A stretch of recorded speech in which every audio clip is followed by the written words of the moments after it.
আসসালামু আলাইকুম বন্ধুরা, আমরা রংপুর ক্রস করে আবারও রংপুর বলে ফেলছি। আমরা পঞ্চগড় ক্রস করে ফেলছি। এখন আমরা যাচ্ছি আমাদের পরবর্তী ডেস্টিনেশন নীলফামারীর উদ্দেশ্যে। যে টাইম টেবিলে চেয়েছিলাম ঠিক সেম টাইম টেবিলেই পৌঁছাতে পারছি আল্লাহর মেহেরবানি এবং আপনাদের দোয়া থাকলে অবশ্যই সবকিছু ঠিকঠাক থাকবে। যাবত পর্যন্ত সবকিছু ঠিকঠাক আছে। ফুয়েল নিতে হবে। মাইলেজটা খুব ভালো পাইছি, 52 কিলোমিটার পার আওয়ারে, পার লিটারে। তো এর মাঝখানে কিছু ঝিনাইদহতে অফ রোডে ড্রাইভিং ছিল গ্রামের ভিতর দিয়ে, সেখানে মনে করছিলাম মাইলেজটা ড্রপ করবে, আশা ছিল 48-50-এর আশেপাশে। এর আগে একটা ভিডিওতে বলছিলাম, বাট ভালো মাইলেজ পেয়েছি, 52 এনাফ, মোর দেন এনাফ। তো এখন পঞ্চগড় মেন টাউন থেকে বের হয়ে একটা জায়গায় 3 কাপ চা খেলাম, ভাল লাগতেছিল। ভাইয়ের সাথে অনেক কথাবার্তা হইলো। সামনে পাম্প অবশ্যই পাবো, সেখান থেকে আমি ফুয়েল নিয়ে নিব। নামটা খেয়াল আছে, সোনার বাংলা, সেটা থেকেই নিব, কারণ একটা কারণ আছে ওখানে। ওটা পঞ্চগড়ের সেই নামকরা উপজেলার ভিতরে। মোটামুটি নীলফামারী এখান থেকে 63 কিলোমিটার দূরে। নীলফামারী থেকে পরবর্তী ডেস্টিনেশন কি হবে আপনারা কমেন্টস করে জানান, দেখি কারটা রাইট হয়। যদি রাইট হয় তাহলে অবশ্যই বুঝবো যে আপনি আমার ভিডিওগুলো রেগুলার দেখতেছেন। আশা করি আগামী 72 ঘন্টার ভিতরেই আমি ঢাকা থাকতে পারবো, ওই রকমই আশা আছে। এই প্রথম পর্বের যে 32টা টার্গেট নিয়েছিলাম সেই টার্গেটটা ফুলফিল আপ হবে ইনশাল্লাহ। আর রাইড হতে পারে 2000 কিলোমিটারের কিছু বেশি। পঞ্চগড় থেকে তেতুলিয়া আর বাংলাবান্ধা পর্যন্ত যে রুটটা ছিল সেটা তো আগেই বলছে একটু অফ ট্র্যাক টাইপ। যখন একটা গাড়ি ক্রস করতেছিল, মাথার হেলমেটের এখানে প্রচুর পরিমাণ পাথর, নুড়িকণা এগুলো বাড়ি খাইতেছিল, মানে বুঝিনি রোডের অবস্থাটা কি। কিন্তু আশ্চর্য বিষয় আমার কাছে, ওই রোডটাই আমি আমার স্বাভাবিক রাইডের থেকে একটু বেশি স্পিড তুলতে পারছিলাম প্রতি ঘন্টায়।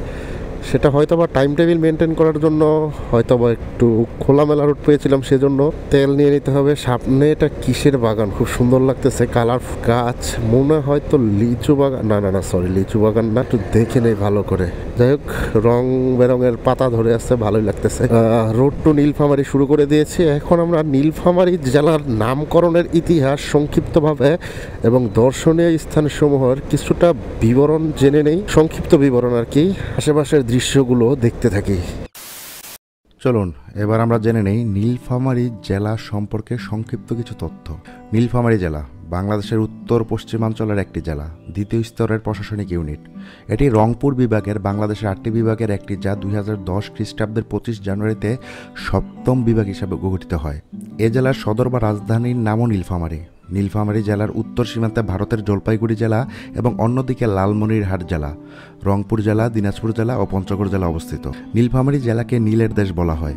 এই জেলার সাংস্কৃতিক ঐতিহ্য ও ভূসংস্থান বেশ সমৃদ্ধ, যা অন্যান্য জেলা থেকে এই জেলাকে কিছুটা হলেও আলাদা করেছে। জেলার উত্তর দিক উঁচু ও খারাপ পীড়িত অঞ্চল, পূর্ব দিক তিস্তার বালুকাময় এলাকা। এই উঁচু ও বালুময় ভূমি ধীরে ধীরে দক্ষিণ পশ্চিম দিকে উর্বর কৃষিজমিতে পরিণত হয়েছে। নীলফামারীর অতীত ইতিহাসের অনেক সাক্ষী বহন করে। এ জেলায় সত্যপীরের গান, হাঁস খেলা, মাছ খেলা সহ অনেক উৎসব ও মেলার আয়োজন হয়ে থাকে। নীলফামারী একটি কৃষিপ্রধান জেলা। এ জেলার 68.5% মানুষ কৃষির উপর নির্ভরশীল।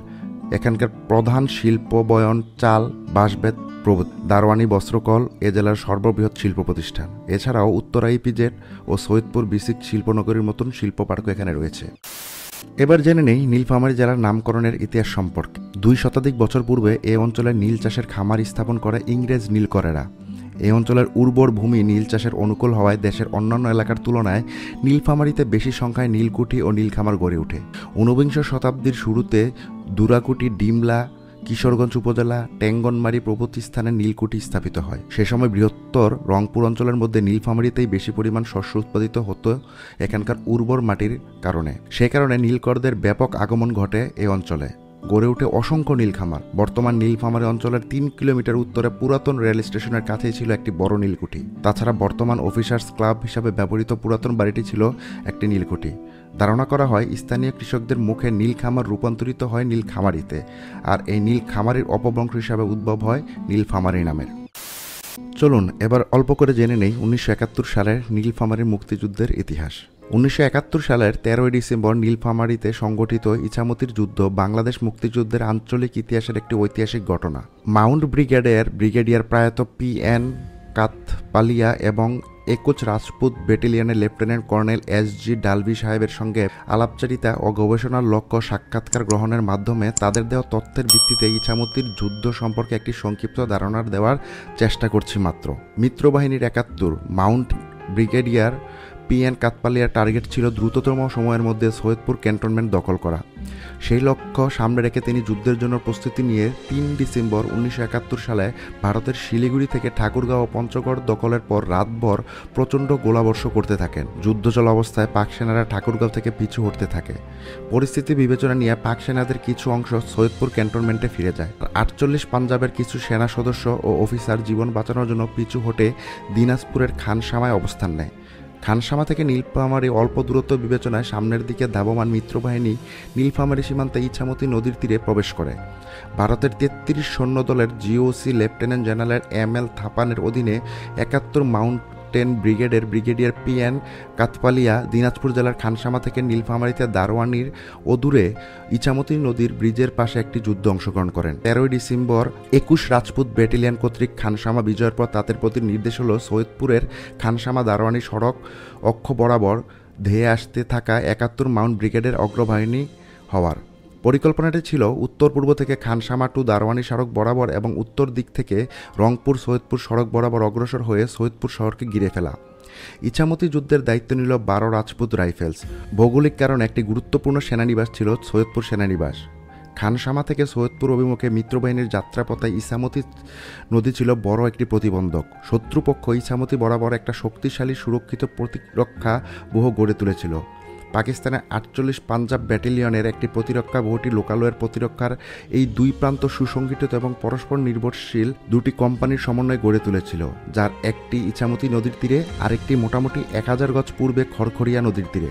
ব্রিগেডিয়ার PN কাতপালিয়া ইছামতি যুদ্ধে ৪৮ পাঞ্জাবকে আক্রমণের জন্য মিত্রবাহিনীর ব্যাটালিয়নকে নিম্নোক্ত কয়েকটি গ্রুপে বিভক্ত করেন, যথা আন্ডার কমান্ড গ্রুপ, প্রত্যক্ষ সহায়তা গ্রুপ এবং আকাশপথ গ্রুপ। আন্ডার কমান্ড গ্রুপে ছিল দুটি ফৌজ, কমডি স্কোয়াড্রন, অ্যাডহক এবং ৬৯ আর্মড রেজিমেন্ট।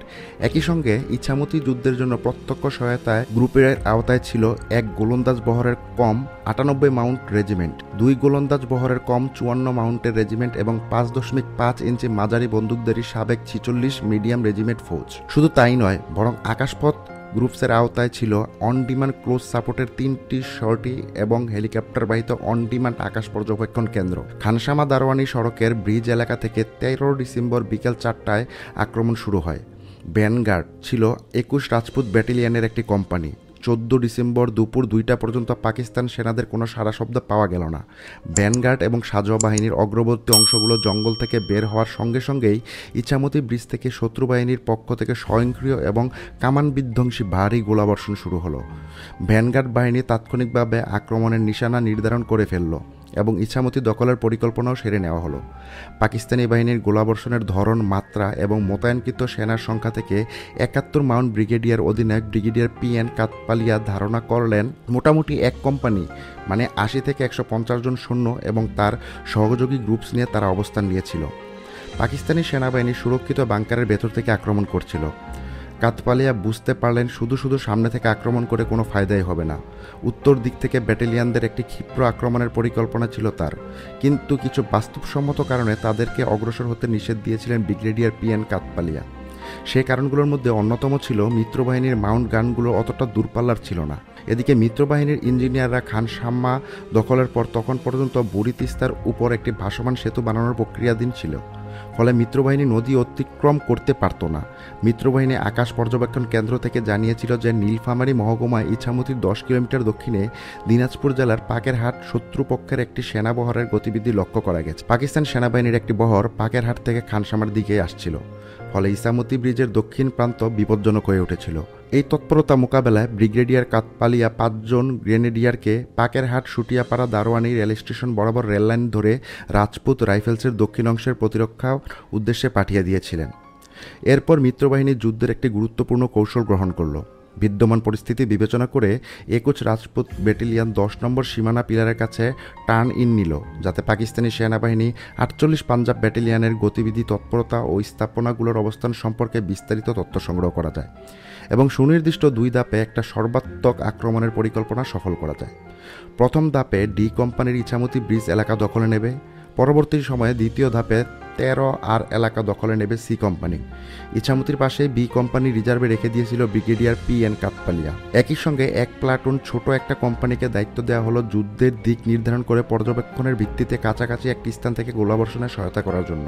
এ কোম্পানির একটা প্লাটুন এবং 3 গ্রুপস কম ডি স্কোয়াড্রনের দায়িত্ব পড়ল ইছামতি বরাবর পাকিস্তানের 48 পাঞ্জাব ব্যাটালিয়নকে পেছন থেকে আক্রমণ করে ব্রিজের 2 পাশে এবং স্থানীয় মসজিদের সঙ্গে আটকে ফেলার। গাছপালার কারণে কিছু কিছু বসতবাড়ি মাটিতে দাঁড়িয়ে দেখা যাচ্ছিল না, ফলে মিত্রবাহিনী আকাশ পর্যবেক্ষণের সহায়তা নিল।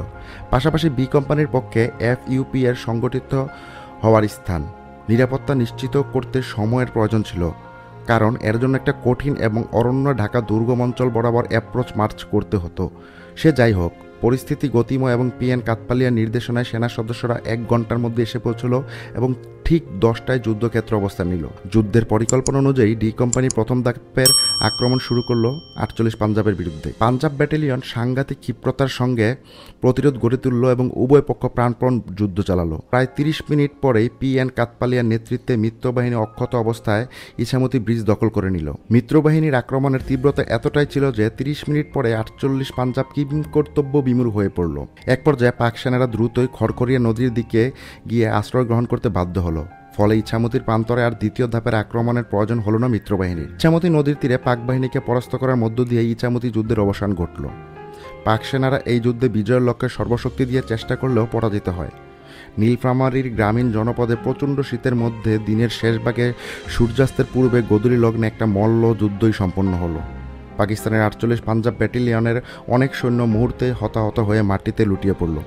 এই ইছামতির যুদ্ধ বাংলাদেশের রক্তক্ষয়ী স্বাধীনতা সংগ্রামের আরেকটি ভয়াবহতম সাক্ষী হয়ে রইল ইতিহাসের পাতায়। চলুন এবার জেনে নেই নীলফামারীর কিছু দর্শনীয় স্থানসমূহ যেখানে চাইলে ঘুরে আসতে পারেন। আদি নাম বিদ্যাদিঘি বা বিরাট রাজার দিঘি, যার বর্তমান নাম নীলসাগর। ধর্মপালের গড় বা তিস্তা ব্যারেজ ও শেষ প্রকল্প, ডিমলা ফরেস্ট, কুন্দুপুকুর মাজার, হজরত শাহ কলন্দর মাজার, হরিশ্চন্দ্রের মাঠ, ময়নামতি দুর্গ, ভীমের মায়ের চুলা, চীনা মসজিদ, সৈয়দপুর চার্চ, সৈয়দপুর রেলওয়ে কারখানা, Darwani textile mill, Uttara EPZ, Saidpur বিমানবন্দর। চলুন এবার জেনে নেই নীলফামারীর কিছু উল্লেখযোগ্য ব্যক্তিবর্গের নাম যাদের জন্ম এই নীলফামারীর মাটিতে হয়েছিল। বিচারপতি মুস্তফা কামাল, সাবেক প্রধান বিচারপতি। শফিকুল গনি স্বপন, সাবেক মন্ত্রী। জেবেল রহমান গনি, রাজনীতিবিদ, chairman Bangladesh national Awami party Bangladesh NEP। Maheshchandra Roy, Bhawaiya গানের শিল্পী। মঞ্জুরুল ইসলাম আফেন্দি, জমিয়তে ওলামায়ে ইসলাম বাংলাদেশের মহাসচিব। হরলাল রায়, ভাওয়াইয়া শিল্পী। রথীন্দ্রনাথ রায়, ভাওয়াইয়া শিল্পী। আসাদুজ্জামান নূর, অভিনেতা ও রাজনীতিবিদ। অসনা হাবিব ভাবনা, অভিনেত্রী। আনিসুল হক, লেখক, নাট্যকার ও সাংবাদিক। বেবি নাজনীন, প্রখ্যাত কণ্ঠশিল্পী। আজহারুল ইসলাম, রাজনীতিবিদ। Atiqul Islam, mayor, Dhaka city corporation. Aftabuddin Sarkar, রাজনীতিবিদ। এই ছিল আপনাদের জন্য নীলফামারী সম্পর্কে কিছু তথ্য এবং হালকা কিছু ইতিহাস। ঢাকা থেকে রংপুরের যে রুটটা আছে সেই রুটটা মেবি 4 লেনের হবে, 4 লেনের বেশি হতে পারে বা 6 লেনের মনে হয়, 6 না 8 লেনের মনে হয়। দেখতেছিলাম কাজ চলতেছিল, আশা করি এখন কাজ অনেকটাই শেষ হয়েছে, কারণ সিরাজগঞ্জের জায়গাটা খুব পরিমাণ পেরা দিত আগে, যেটা ফুড ভিলেজ ছিল সেখানে। এখন তো ফুড ভিলেজ ভেঙে ফেলছে, রাস্তাও খুব বড় হয়েছে। ঝিনাইদহ ম্যাক্সিমাম টাইমে আমি যমুনা হয়ে আসতাম, যদিও বা কয়েকবার মানে লাস্ট কয়েকবার পাটুরিয়া হয়ে আসছি বা পদ্মা হয়ে, বাট আমার কাছে যমুনা হয়ে কেন জানি ভাল লাগে, কারণ ওই রাস্তাটা চমৎকার রাস্তা। আশেপাশের সৌন্দর্য চরম লাগতেছে। দুপুর, মধ্য দুপুর বলবো না, মোটামুটি দুপুর হয়েছে 12:30 বাজে। রোদটা মিষ্টি মিষ্টি রোদ বলায় চলে, মানে এই রোদে সারাদিন বসে থাকা যাবে। আর 14 কিলোমিটার এবং নীলফামারী আছে আর 35 কিলোমিটার। গুগল মামা দেখাচ্ছে 44 মিনিট লাগবে। রাস্তাটা সেম পঞ্চগড় টু তেঁতুলিয়ার মতন, রাস্তাটা সেম। সিবিআর এর আরেকটা ব্যাপার মজা লাগতেছে, সেটা হচ্ছে লুকিং গ্লাসের ভিজিবিলিটি। ঢাকা শহরের রাস্তায় সামনের টার্নিং রেডিয়াস অনেকটা বেশি হলেও লুকিং গ্লাসটা দুই দিকে ছড়ানো কানের মতন একটু বেশি মোটা মনে হলেও সামনের দিকটা লুকিং গ্লাসটা কিন্তু মারাত্মক রকমের ভিজিবিলিটি দেয়। হর্ন দেয়, মহিলা মানুষ এদিকে দেখেই না, হাতের বাম দিকে দেখতেছে তো দেখতেছে, ডান দিকের কোনো খবর থাকে না।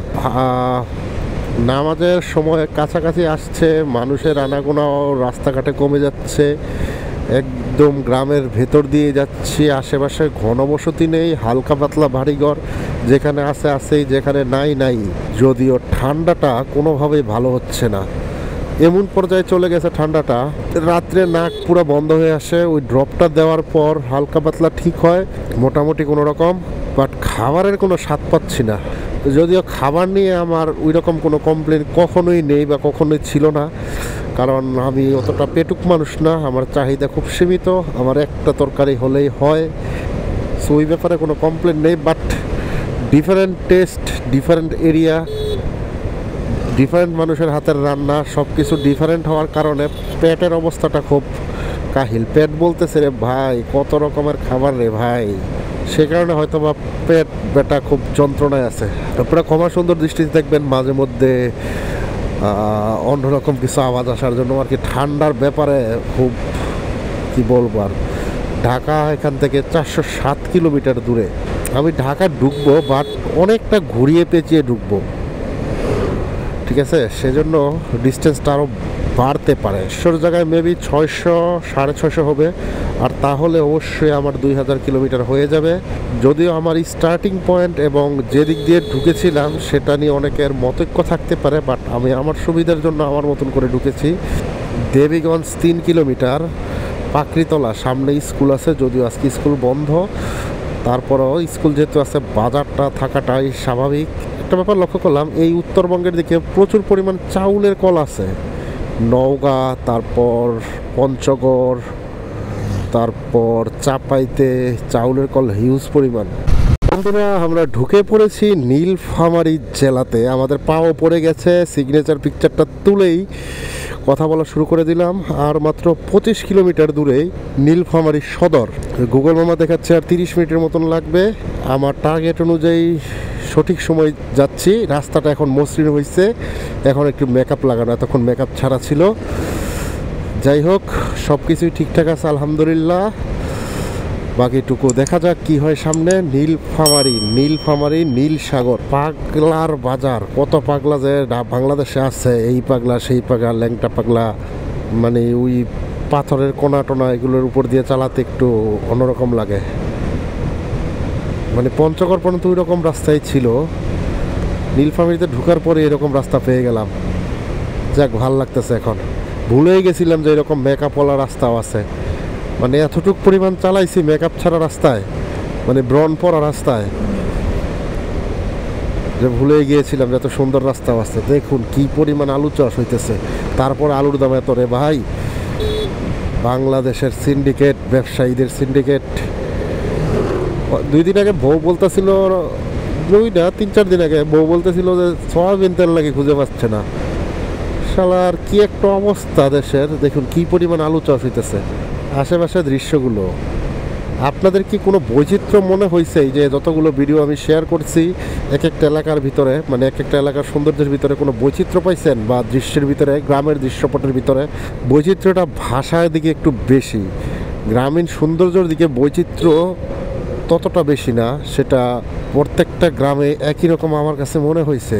সৈয়দপুর বিমানবন্দর হাতের ডানে, সেটা 45 kilometre, Jaldhaka 26 kilometre, Teesta barrage 32 kilometre, Nilphamari 23 kilometre. নীলফামারীরই অন্তর্গত সৈয়দপুরটা, বাট অনেক ম্যাপে সৈয়দপুরকে একটি ডিস্ট্রিক্ট হিসাবে গণনা করা হয়, কেন জানি না। আর 22 কিলো, মাত্র 22 কিলো আছে নীলফামারী। রোড টু নীলফামারী দেখুন একবার, ওই যে দূরে মরিচিকা দেখতে পাচ্ছি, পিচ ডালা পথের উপর মরিচিকা না। এই যে এই স্পিড ব্রেকারের কোনো রং করা নেই, বাট একটা আইডিয়া ছিল যে এখানে একটা স্পিড ব্রেকার থাকতে পারে, সেজন্য স্পিডটা আগেই কমিয়ে নিয়েছিলাম। এরকম বড় একটা স্পিড ব্রেকার থাকার পর ওই সামনে আরেকটা স্পিড ব্রেকার দিয়ে দেওয়া হয়েছে, যদিও এটাতে রং করা নেই। আমরা রোড টু নীলফামারীর একদম শেষের দিকে আছি। দেখুন রাস্তাগুলো চমৎকারভাবে ব্যাকআপ করা আছে। ঠিক আছে, এরকম রাস্তায় তো মজা লাগে একদম। আমি যেটাকে বলি বিমানের কি বলে রানওয়ে। 10 কিলোমিটারের মতন আছে নীলফামারী সদর। সেখানে গিয়ে একটা ব্রেক নেব। আমার টার্গেট অনুযায়ী সব কিছুই ঠিকঠাক আছে আলহামদুলিল্লাহ এখন পর্যন্ত। সো নীলফামারীটাতে ঢুকার, পঞ্চগড়ের পরে নীলফামারীতে ঢুকার পর রাস্তাটা একদম পুরো মাখন হয়ে গেছে, মাখন। কোনো খাদা খন্দ কোনো কিছু নেই। বড় ভারী যানবাহন খুবই কম আসা যাওয়া করে, সেজন্য রাস্তার স্থায়িত্ব বাড়ছে। তার উপরে সব কিছু মিলিয়ে দারুণ দারুণ। আপনারা যারা আসবেন ডোমার দিয়ে এদিক দিয়ে ঢুকবেন পঞ্চগড়ের পরে যদি আসেন তাহলে অবশ্যই এটা ফিল করতে পারবেন। রাস্তা চমৎকার চমৎকার। সো রোড টু নীলফামারী আপনাদের কেমন লাগলো জানাবেন। যদি একটু ভালো লেগে থাকে তাহলে আমাকে ইন্সপায়ার করার জন্য, আমার ইন্সপায়ার বুস্ট আপ করার জন্য অবশ্যই সাবস্ক্রাইব করে দিবেন। এটাই এনাফ। এবং গতানুগতিক আপনার সমালোচনা আলোচনা অবশ্যই থাকবে, সেটার জন্য আপনাকে আমন্ত্রণ জানাই। পরবর্তী ডেস্টিনেশন আমার কোনটা, পরবর্তী জেলা, সেটা অবশ্যই কমেন্ট করে জানাবেন। দেখি কার আইডিয়াটা একদম পুরোপুরি ঠিক হয়, আমার রুট ম্যাপের রুট প্ল্যানিংয়ের সাথে একদম পুরোপুরি মিলে যায়। So stay tuned my channel if you like this video and others video. আল্লাহ হাফেজ। ভালো থাকবেন, সবাইকে ভালো রাখার চেষ্টা করবেন যতটুকু আপনার দ্বারা সম্ভব হয়।